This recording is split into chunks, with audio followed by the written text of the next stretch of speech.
It was a scene that would make anyone cringe. Leon Rosby was filming an investigation of a robbery scene in Hawthorne, California, Sunday evening. He says his intention was to make sure that no one's civil rights were being violated. But after not responding to police's request to turn down his blaring music, police began to approach him with an arrest in mind. Seeing the police coming, Rosby put his 3-year-old rottweiler Max in the back seat of his car. Unfortunately, he left the window open. What you're going to see is graphic. As Rosby was handcuffed by police, the dog sprung out of the window and lunged at officers. One responded, firing several shots, killing the dog. Well, the video has gone viral. It's a disturbing scene, and some have wondered if it illuminates other police tactics. I was joined earlier by Los Angeles community organizer Ron Gochez, who filled us in on what happened.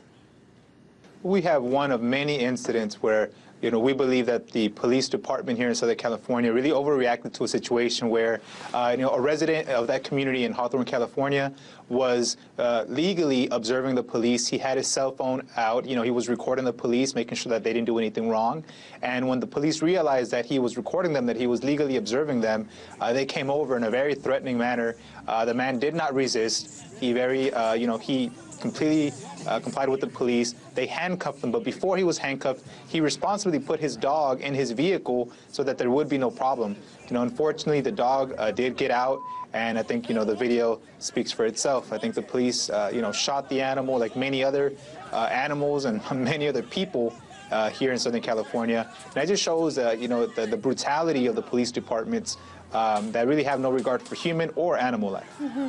Well, this video, it took social media by storm. Why do you think there was such a strong reaction to this? I don't know if people have seen the entire video, but if people see the whole video, you'll see that the man was very clearly doing, an observation, a legal observation of the police while they were conducting some type of operation. And I think that the part that the majority of people have seen is just the police shooting the dog. I think a lot of animal rights groups, a lot of people have made a pretty big deal about this, in which it deservedly so. But I think the reality here is that what happened to this dog here happens to people all the time.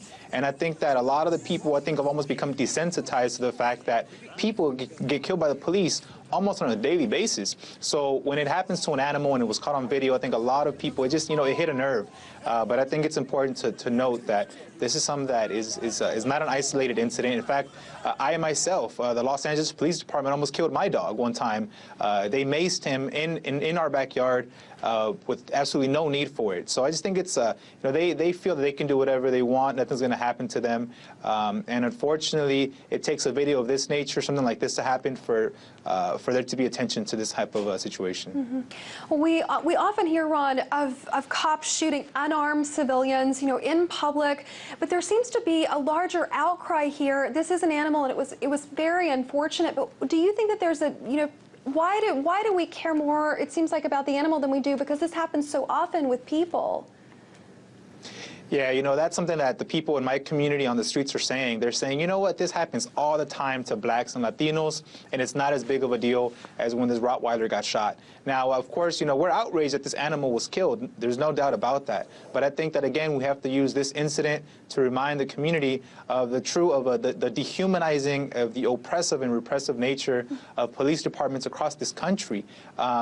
That's the way that they handle situations. It's not, ask questions first. No, it's shoot first and then ask questions. And with this dog, I think that, in the first instance, we have to question, why was his owner put in handcuffs? I think there's a racial element to it as well. If the owner of this dog would have been white, I don't know if he would have gotten the same treatment. I don't think so. So I think this raises a lot of questions on race, on police brutality, on animal rights. But in general, I think that we have to see the conduct of the police department. I think, by and large, police departments need to have more training, a sensitivity training, not just for animals, but for human beings. And I think that if that were to happen, these types of situations would have been handled in a much different way. The police officers simply could have asked the man in the video, hey, what's going on? What are you doing? It could have been a totally peaceful situation, but it resulted in the death of this obviously innocent animal. Ron, okay, so that brings me to my next question. You've lived in Los Angeles for a while, and you've dabbled in politics there. How has the community responded to police tactics in your area?